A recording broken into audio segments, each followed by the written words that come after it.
सुप्रभात बच्चों। आज हम भारत की खोज का 8वां अध्याय तनाव के विषय में विस्तार पूर्वक बताने जा रहे हैं। 1942 का जो साल था, इसमें गांधी जी ने भारत छोड़ो आंदोलन का प्रस्ताव पारित किया। परंतु भारत के शुरुआती महीनों में, यानी कि जो साल का आरंभिक महीने थे, उसमें भारत में बड़ी ही तनाव की स्थिति चल रही थी, क्योंकि बच्चों द्वितीय विश्व युद्ध शुरू हो चुका था और युद्ध के आसार स्पष्ट रूप से नजर आ रहे थे। हो सकता था कि भारत के कई क्षेत्रों में हवाई हमले भी हो जाए, इसलिए लोगों को जान और माल की भी परेशानी थी और वो तनाव में थे। ऐसी स्थिति में गांधी जी ने क्या किया, अब हम वो बताएंगे। 1942 का जो समय था, वह अत्यंत ही चुनौतीपूर्ण था।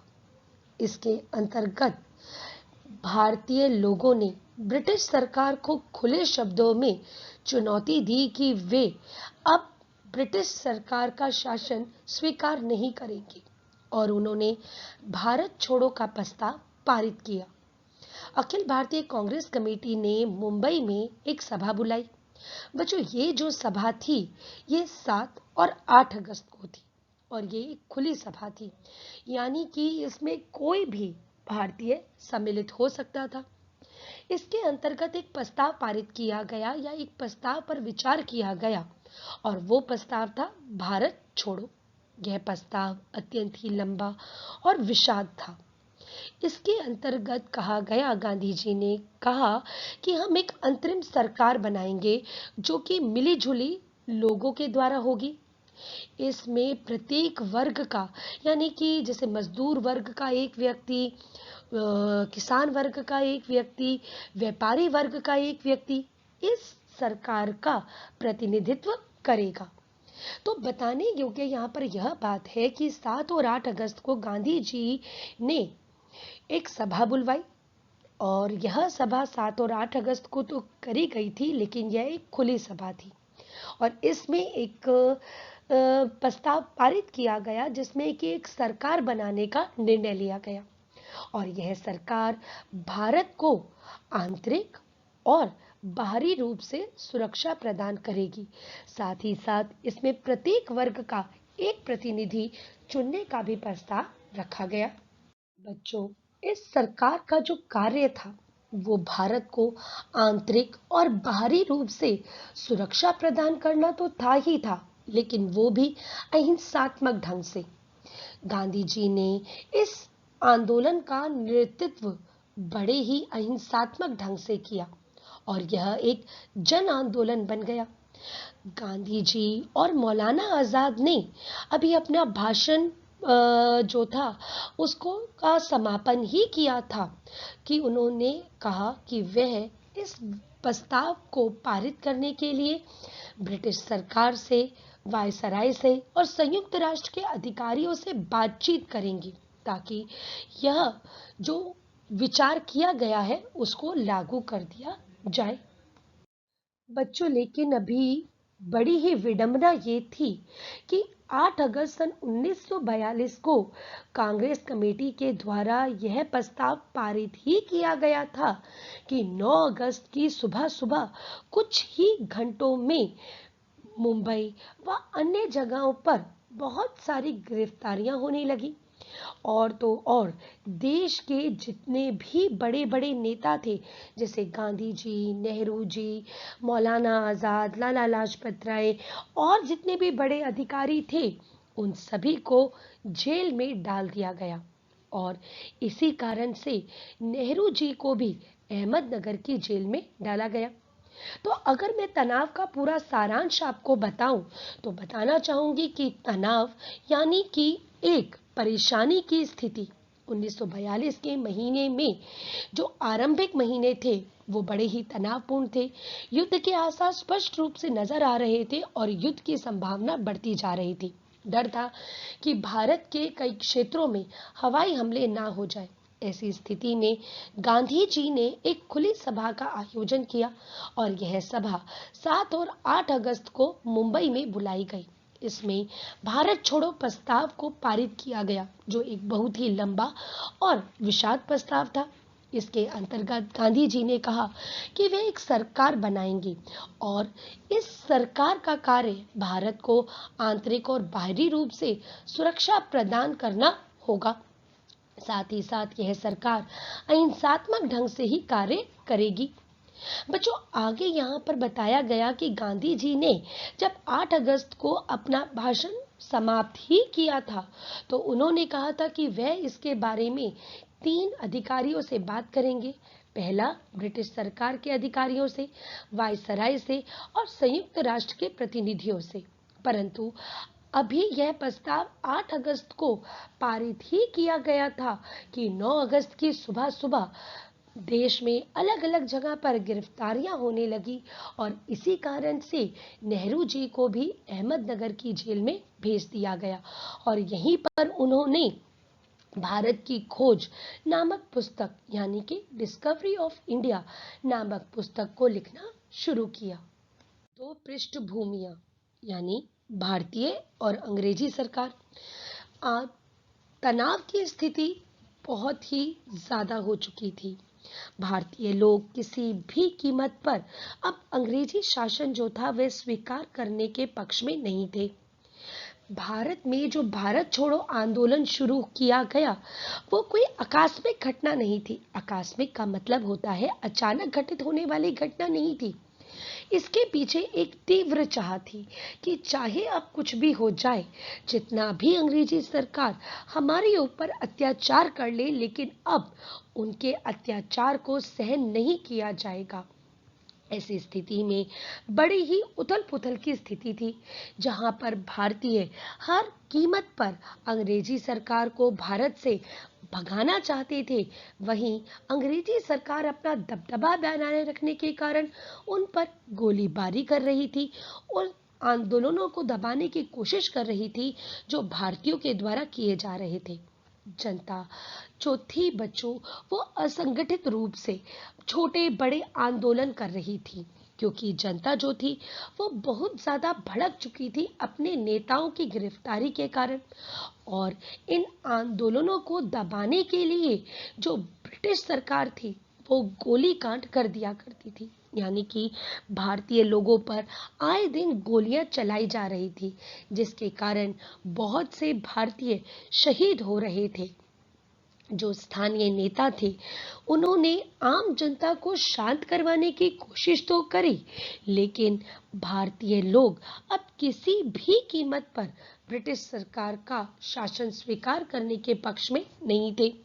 बच्चों, इसमें जो सबसे महत्वपूर्ण भूमिका निभाई वो निभाई थी हमारी युवा पीढ़ी ने, यानी विश्वविद्यालय के जो छात्र छात्रा थे उन्होंने सबसे ज्यादा महत्वपूर्ण भूमिका निभाई इन आंदोलनों में भाग लेने के लिए। बच्चों, अब आप एक चीज ध्यान पूर्वक सुनिए। यहाँ पर आप लोग 1857 की क्रांति के विषय में भली भांति परिचित हैं।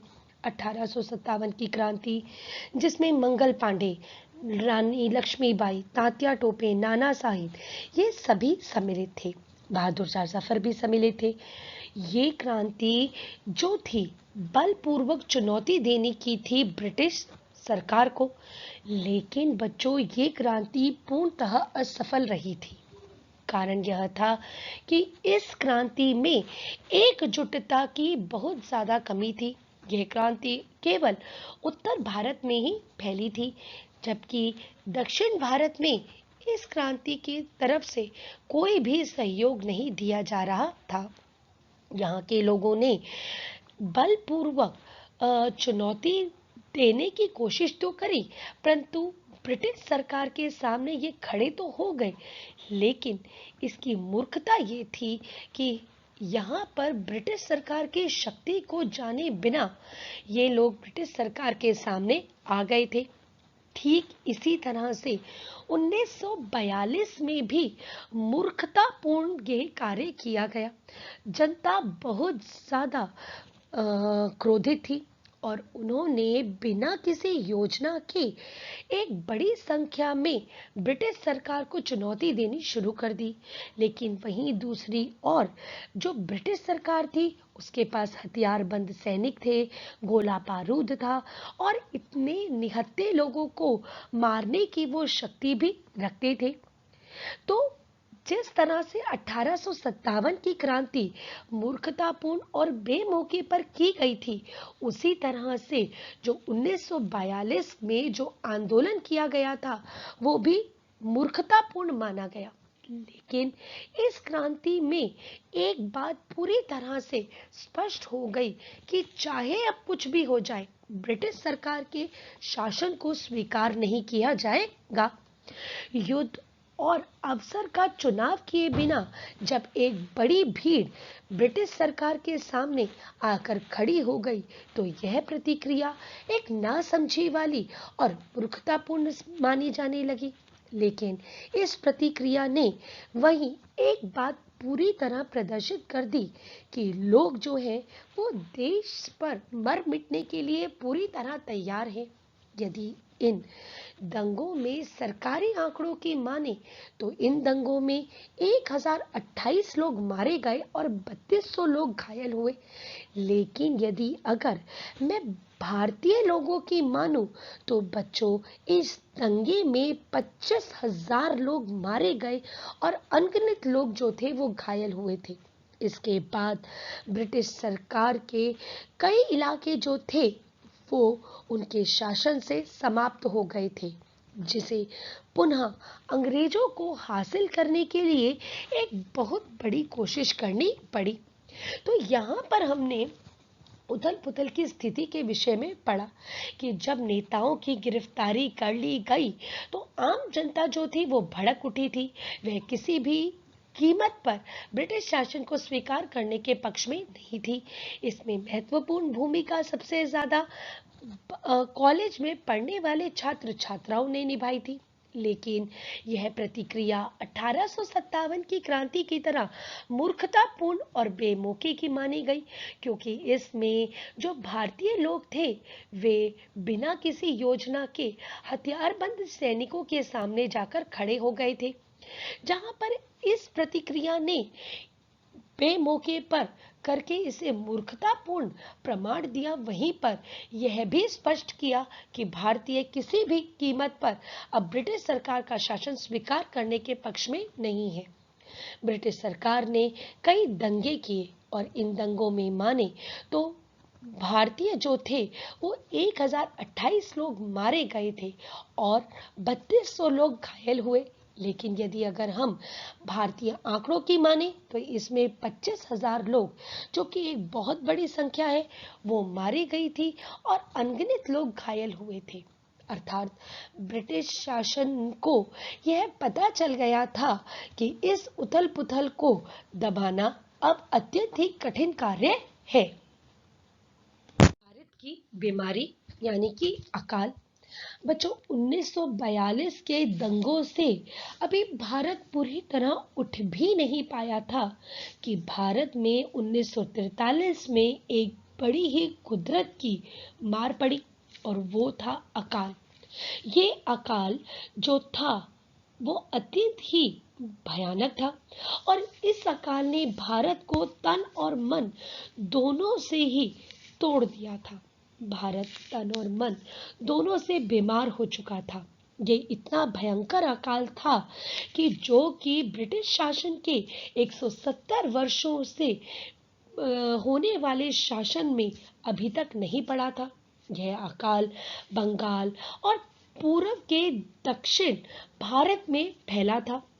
इस अकाल के बाद दो महामारियां यानी कि हैजा और मलेरिया यह पूरी तरह फैल चुकी थी और इस बीमारी ने भारत की एक बदसूरत तस्वीर को, ब्रिटिश सरकार की एक बदसूरत तस्वीर को हमारे सामने प्रस्तुत किया।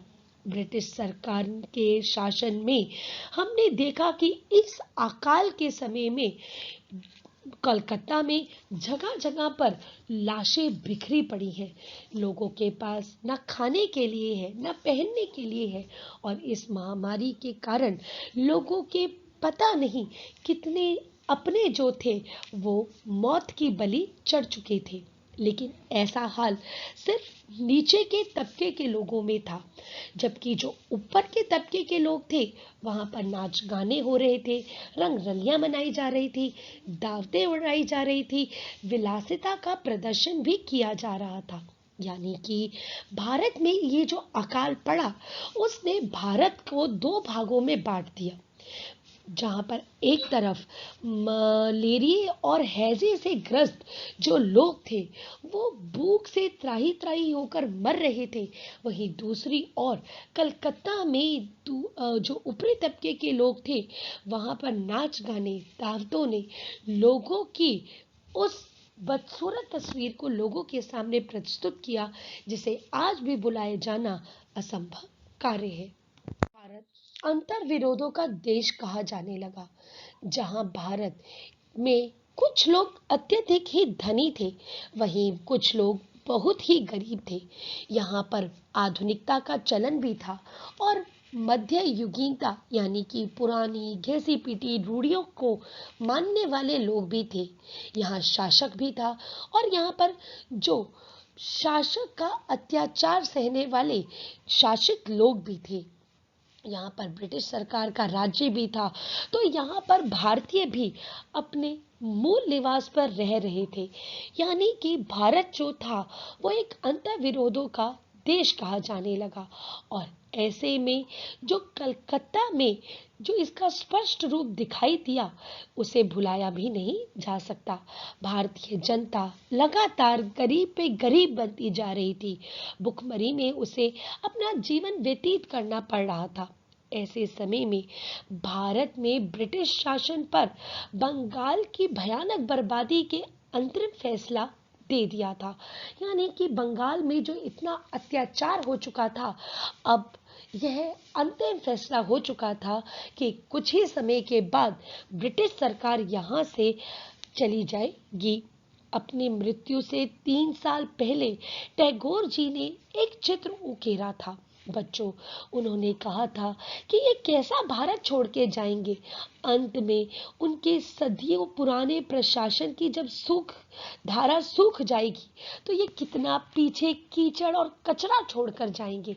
यहाँ पर बच्चों टैगोर जी कह रहे हैं कि जब किसी क्षेत्र में बाढ़ आती है तो बाढ़ का पानी कुछ समय तक तो रहता है, लेकिन कुछ समय के बाद जब बाढ़ का पानी बह जाता है तो पीछे सिर्फ कीचड़, गंदगी, लाशें यही रह जाती हैं। उसी तरह से जब ये ब्रिटिश सरकार भारत को छोड़कर जाएगी तो पीछे कितना गला सड़ा पुराना भारत छोड़ के जाएंगे, कितना कमजोर भारत छोड़ के जाएंगे, कितना गरीब भारत छोड़ के जाएंगे। इस चित्र को उन्होंने उकेरा। बच्चों, यहाँ पर आपको अंतर विरोधों के बारे में बताया गया और टैगोर ने कौन सा चित्र उकेरा इस विषय में बताया गया। लेकिन अपने पुस्तक के अंत में उपसंहार में नेहरू जी ने एक बात पूर्ण तरह से स्पष्ट की। उन्होंने कहा कि कुछ समय के बाद आज भारत जो कि गुलामी देश है, वह थोड़े समय के बाद जब आज़ाद हो जाएगा तब भारतीय लोगों की जिम्मेदारी जो है वो और भी बढ़ जाएगी।